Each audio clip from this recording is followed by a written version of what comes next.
Now, I'm going to use 350 to 400 miles as my baseline because that's how much the pole has moved toward Kamchatka Peninsula. And that would be, 8 degrees of latitude, something in there. That is a lot of movement. Adapt 2030 Mini Ice Age Conversations covers changes in our climate due to a new and intensifying grand solar minimum. In the media, overlooking, downplaying, or burying cold weather changes occurring on our planet. This is in order to keep the global warming agenda steaming full speed ahead. I do this podcast and radio program because we need to begin conversations on how to adapt our food growing strategies long before 2030 as agricultural zones shift, affecting global crop output, but very few mainstream media outlets are talking about the most important issue of our time, cold weather crop losses. Our sun is going through a 400-year cycle, which has effects on our weather patterns as our magnetosphere weakens and the jet streams go out of flow. It's not CO2, it's not you, it's the sun. Are you ready to thrive in the Grand Solar Minimum? Then join me for Mini Ice Age Conversations. I'm your host, David DuByne. Do you believe that we are experiencing an Earth wobble, which is they call the Chandler effect? Do you believe that's happening? Well, I know somebody does because I'm reading this new article that I was going to do a video on later today or tomorrow from the Scientific American. I'll read you the article. It says, humans contribute to Earth's wobble, scientists say. Now, they're talking about the droughts, the melting ice, all these types of things, and they're saying, get it. Humans are responsible. Since 1899, Earth's axis of spin has shifted 34 feet due to melting sea ice. And they're blaming it right on us, particularly in Greenland. But I'm like, wait a second. Greenland had all-time record ice gain this year and last year. That's off the Danish Meteorological Institute. That's some of the slides I sent you there on the Greenland Ice Growth. So again, they're still putting out this whole everything's melting. But in contrary to what's really happening in the data, Greenland is the second year in a row of all-time record ice gain. The Arctic is recovering in its ice. And they're still talking about melting ice, which makes no sense. And even the Antarctic ice around there is right back to the 1981 to 2010 baseline. Well, it's all about money, David. The carbon footprint means they can tax us more. Well, I don't agree with that. To any of these people that consider themselves above us, they're another human being, and they try to tax us. But I don't accept that authority. I just don't. And if everybody on the planet said I don't accept it, we're done with this. I'd just go back. None of us accept it. It would instantly stop. But nobody really comes out and says I don't agree. I will not accept this in any way, shape, or form. I will actually oppose this. I'm done with it. And it's like that with everything. You were talking about governmental influences and what's going on with corrupt government. If everybody took a stand and said this stops now, it would instantly stop. And we look through history. Every time people say stop it, it stops. And that's just been since the human history, basically, whether it be the burning of the witches in the witch trials or whether it be something with segregation or apartheid or whatever it is. There's a million examples. When we say stop, it stops. And this should be one of those things also. No more global taxes. No more talking about it. We need to start talking about what is going to happen when we get into this much more heavy, intense cycle that's going to affect our global crop output. Instead of dibbling with CO2 taxes where all their scientific information is not even correct anymore. It goes completely against global warming, everything that's coming out now. But don't you just love the way they fly around in the private jets telling us to switch off our toilet light because to save energy? That's what I have to laugh. Hypocrisy, I think, at best. Now, tell us something. Are you familiar with HARP technology? Do you know about it and know that it's been used to manipulate and control the weather? Yes, and I had a great interview if you go to climateviewer.com with Jim Lee, he puts out that site. Amazing. He, I think, is the number one person on the planet to talk to about this issue. I know what it is. I know they can bend the ionosphere with it due to heating. I know what they're putting up there with the nanoparticulates in the atmosphere that are metal-based with the aluminum, the barium, the strontium. Can they affect the weather patterns to the point where you're talking about, or a lot of people are into that realm that they can bend the weather across the entire Earth? I think part of it's cosmic radiation management. Some of it's for the weather control, the owning the weather 2020 with the U.S. government's military. you got to think about it. That nano metal that they're putting up there, when these cosmic rays come in and they hit a piece of that nano metal, literally that ray strikes that nanoparticulate. It loses its charge. So it has nothing to start to create new cloud cover. So what is it? Do they need this now to stop the bombardment of galactic cosmic rays and cosmic rays from our sun because of the changes that are happening? Is it a protective thing where they really need to do it? If they stop, it's going to be such runaway climate change, not due to CO2, but literally because of cosmic ray bombardment, that will get into something like a day after tomorrow scenario. I'm not really sure, but that program is absolutely in play. Even now they're coming out talking about it publicly. So if you don't know it, it's definitely out there for sure. And then it's in the public realm now. They're even saying, we did it without your approval and there's nothing you can do to stop us. Yeah.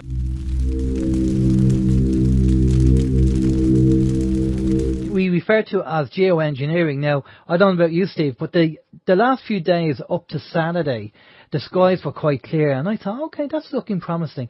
And then Saturday, they were just working bloody overtime, and the skies were full of it. Did you see it on Saturday? I have to say, yeah, I did notice that the skies were clear. I wasn't really paying too much attention on Saturday. I did see a couple of chemtrails, but I would generally follow Terry Lawton. Terry Lawton is on Facebook, and he's in Wexford, and he's my chemtrail guy, if you like. He's wherever they are, he goes out and he does the videos, and he's doing great work, exposing what's going on in the geoengineering department. So yeah, and I mean, he had a video up there on, well, it was over the weekend. It may have been Saturday, don't know, Alan, but he did have a video up there with a lot of spraying going on. Unbelievable. And yeah, and you know, the fact that it might be harming us and giving people more gallons and various nanoparticulates, and we're taking it in, plus the pH soil balance has gone down. There's a lot of been complaints about that the quality of the soil has gone down. So it's affecting the populations globally with this chemtrail spraying. Now, if they are spraying it to try and prevent the solar energy or solar the sun, that's coming in, and trying to reduce the effect that's happening on the planet, then maybe they should just come out and tell us that this is what they're doing instead of keeping it hidden. Just mention as well that Joan gave a link there earlier, which I'm going to post up again on both of the chat rooms. It's a link for a video, and it says an aerosol research FUNVAX, FUNVAX, and VMAT2 gene. It's supposed to be a very interesting video, so we're going to pop that in the chat room there for anyone to check it out. So with the weather conditions the way they are, David, and obviously they have HARP technology, do you think that what they've been experimenting with using HARP has made things worse and maybe caused the problem? Well, it's never a good thing to start messing with our atmosphere. I mean, even when they did the first experiments back in the 60s, you start to bend things, and it takes weeks or even months to come back into place with the heating. You're creating artificial heat islands up in our lower troposphere or stratosphere. I mean, what's that doing with that? And then what if that 2-week return period before it normalized pushed something else, and then that pushed something else, and there were all of these knock-on effects, and now they're just trying to mitigate knock-on effects. It's really hard to tell what's going on with that. But I wanted to answer your question. Why would they not tell the people what's going on? Why would they not tell them, hey, we got to keep spraying or else the cosmic rays are going to have us once in a 1,000-year flood every week? These massive blizzards are going to freeze you and you're out of your homes, or you're not going to be able to even stay in your homes in Canada and other places north in the northern hemisphere. Global panic. They want to keep the banking system continued. And you alluded to it, it's one set of rules for the ultra elite, and there's one set of rules for, the regular people out on the ground here. The regular people on the ground are keeping the banking system floating. You're on the credit cards, you're on this, that, and the other. But imagine if you set in a global panic if everybody was running to the stores to buy everything. First, people will quit working.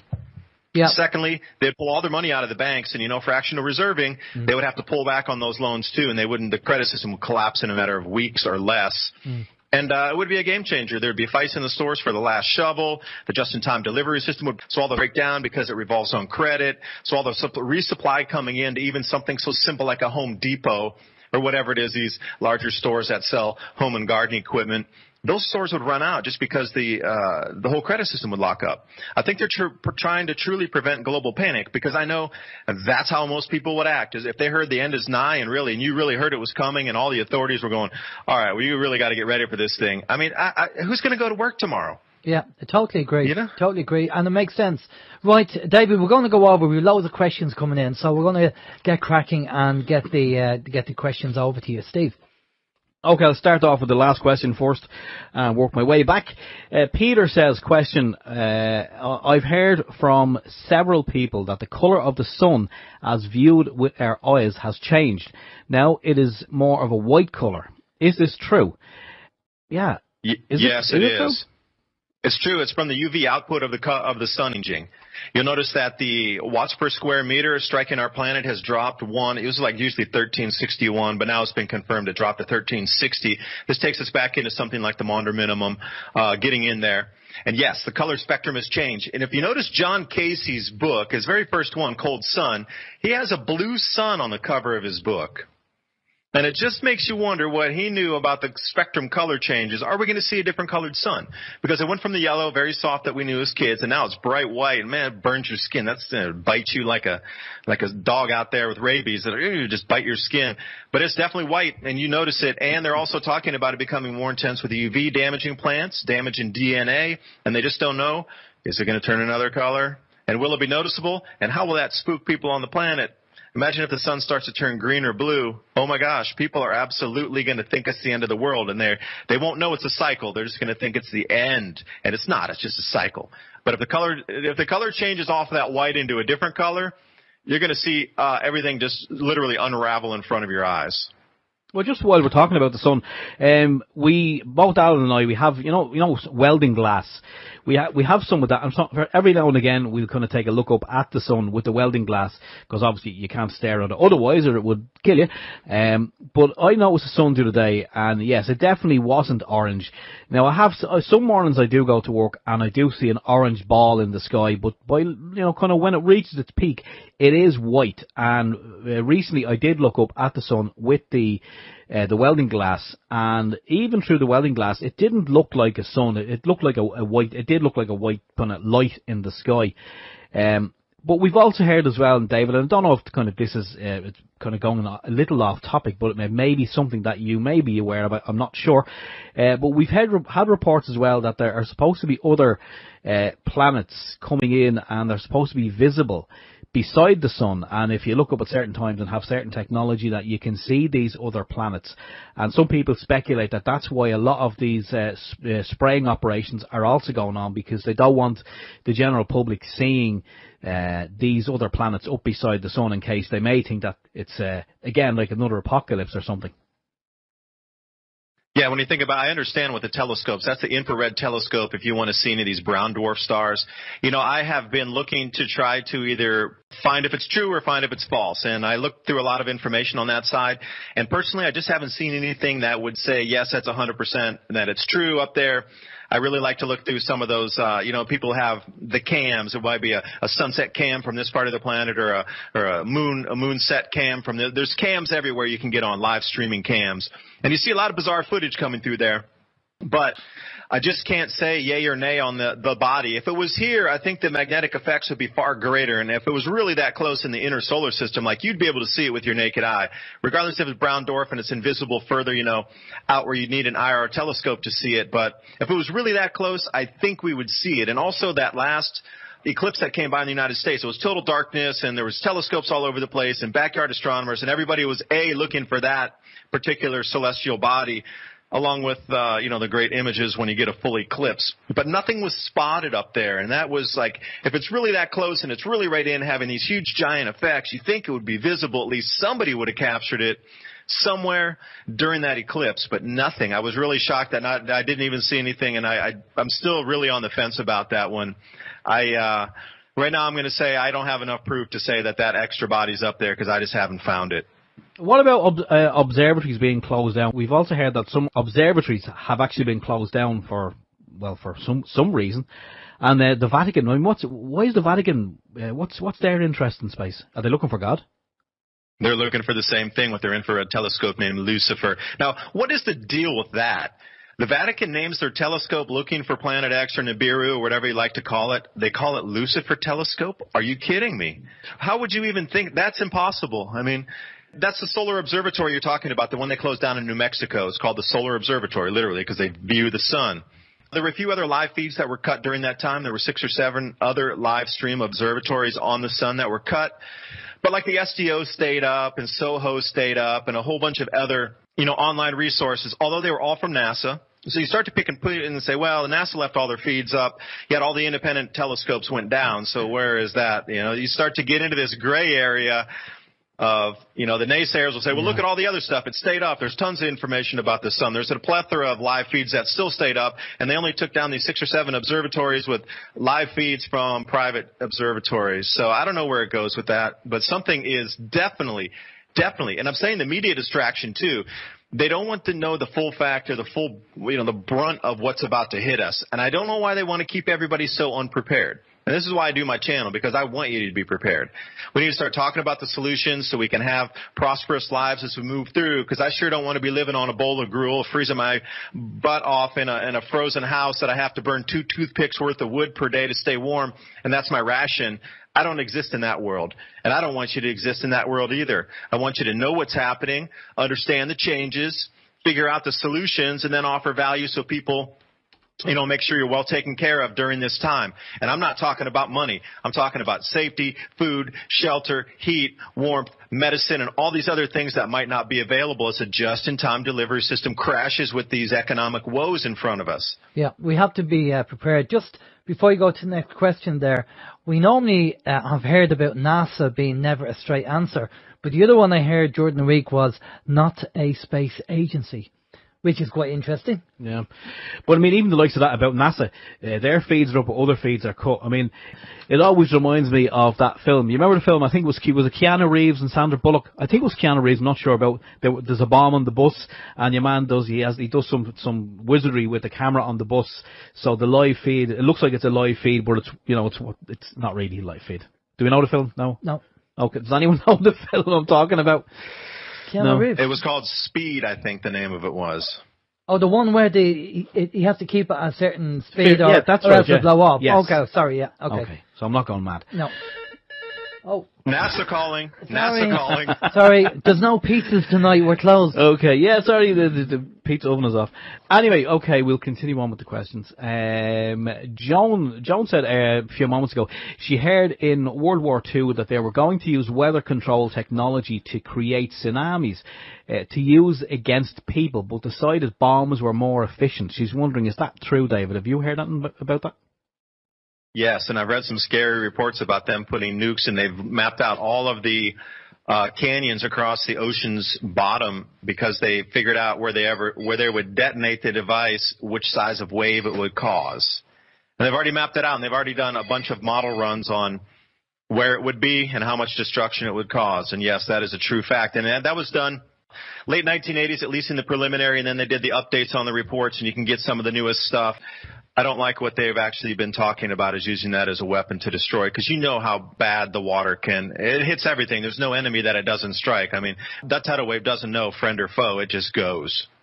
And you know what I don't approve of either is in this day and age that we're still talking about warfare, that we're still talking about wars and bombing people at 2018 going into 2019 because we have magnetic motors and free energy and Tesla devices and we just don't need it anymore. And I'm really hoping the vibrational frequency of the sun bumps it up enough. And I think that's what we're seeing, this decay of the old systems that can't hold together in this higher light frequency.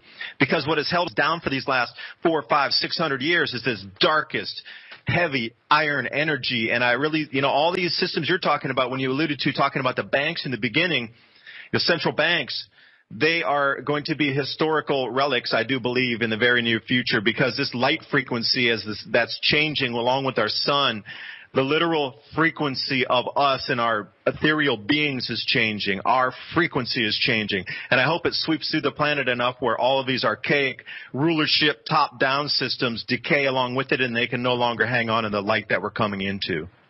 Yeah, there seems to be a lot of changes going on. We have done a number of shows on different subjects talking about the changes that are taking place, good and bad, affecting people, especially with the banking system and everything else. But for tonight, we'll focus on the weather and the climate change.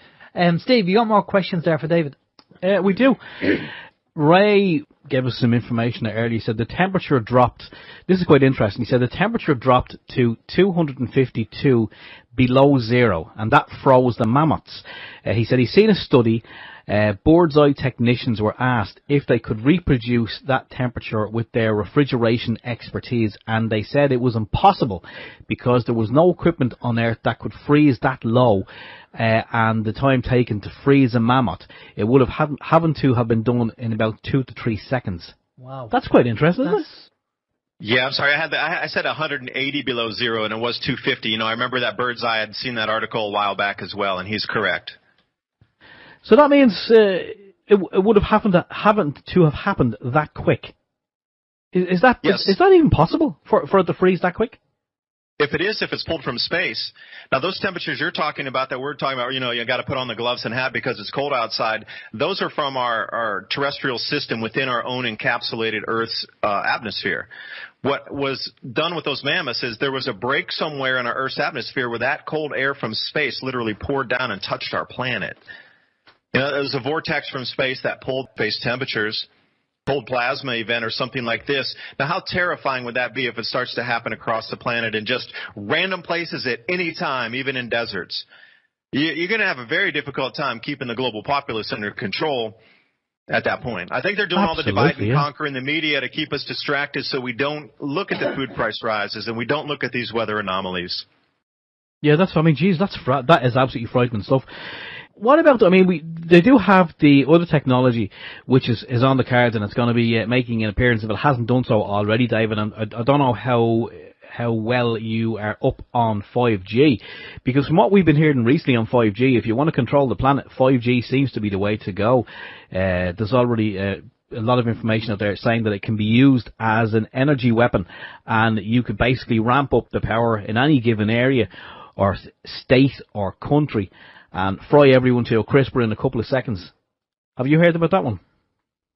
Take a little bit different take on the 5G. So with the vibrational frequency of the sun changing and we're getting into more of an enlightened state with just the average person on the planet, they're going to have to try to curtail that because these powers that be want to entrench their power structure and they never want to let that go. So imagine 5G being unveiled as a form of, hey, it's going to give better internet, it's going to give better phone service. But in reality, it's there to try to pinch the vibrational frequency down into that lower frequency where they can still survive and they can control the frequency on the planet better and literally try to change the natural sweep of things through our universe.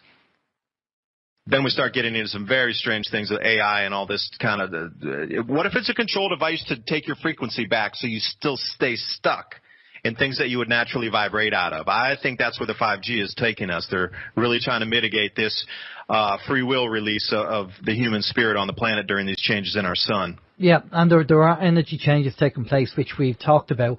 And obviously the whole idea is to keep the population down. And by implementing systems like 5G and other things like that, it's all about, you know, control and keeping our energy down, because everything's energy at the end of the day. Just going back to what you're talking about the freezing side, liquid nitrogen.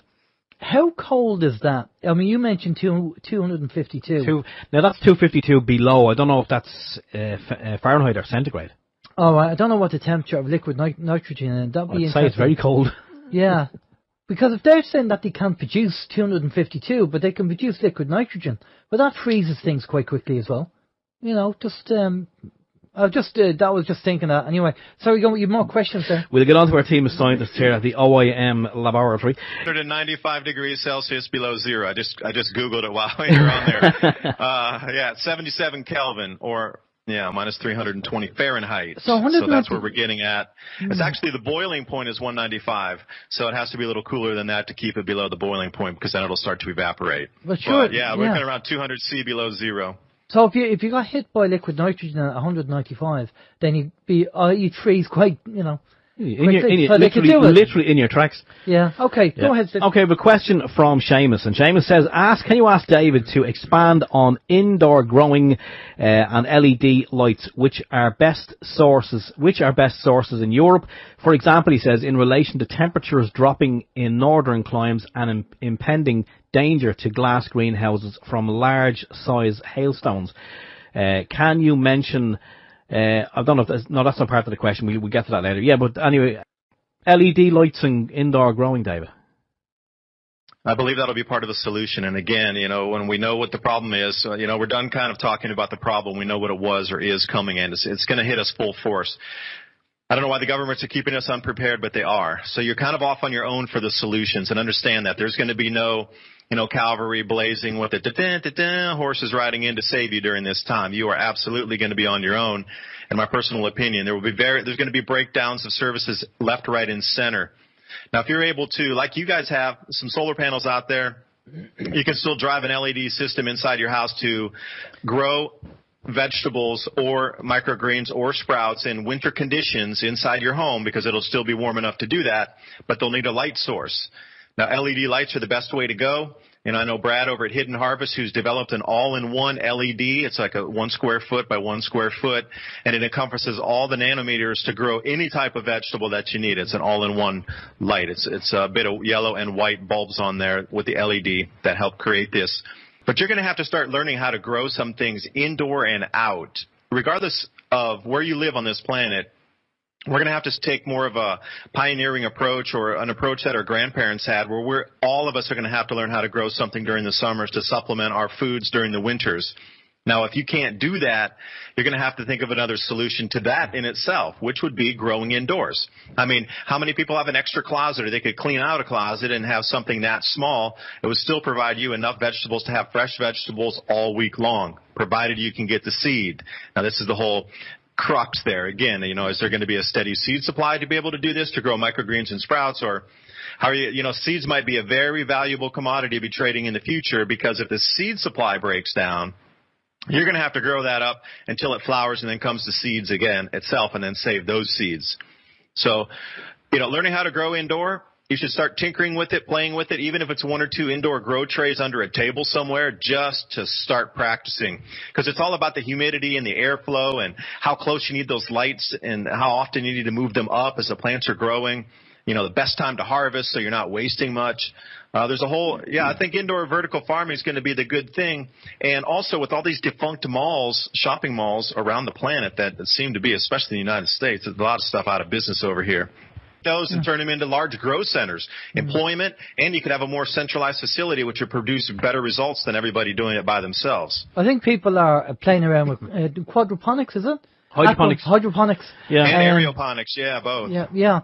Now, we know about LED lights, and people talk about the dangers of LED lights as well, and we should be using incandescent light bulbs, the old light bulbs. But LEDs, they're kind of a double-edged sword. Yes, they are drainage for you, but at the end of the day, they're low energy and they save you money, and there are benefits to using them. So there's an argument there, a bit like Wi-Fi, I suppose. But we don't want to get down into the LED dangers of LED lights, because we want to focus on the climate change. But Steve, you've got an interesting email there from one of our listeners. Yeah, this is a continue on from the question that Seamus asked. He said, can you mention, this is in Irish, so I'm going to do my best, and I am Irish, but I'll do my best to pronounce it. He says, can you mention Na T Gloin? Just minutes from my home in Falcarra. There's a web address here. I'll put it up on the chat. He says, as an example of a community grow up that needs to prepare big time for the GSM as the GSM intensifies. Na T Gloin is revamped to grow indoors under LED. Could provide enough food for whole communities around, including hotels and restaurants. Well, that's quite interesting, because there's a lot of community schemes, and we only heard about this a couple of weeks back, even in my own area. There are community schemes and community gardens that have been set up. Unfortunately, a lot of these are outdoors.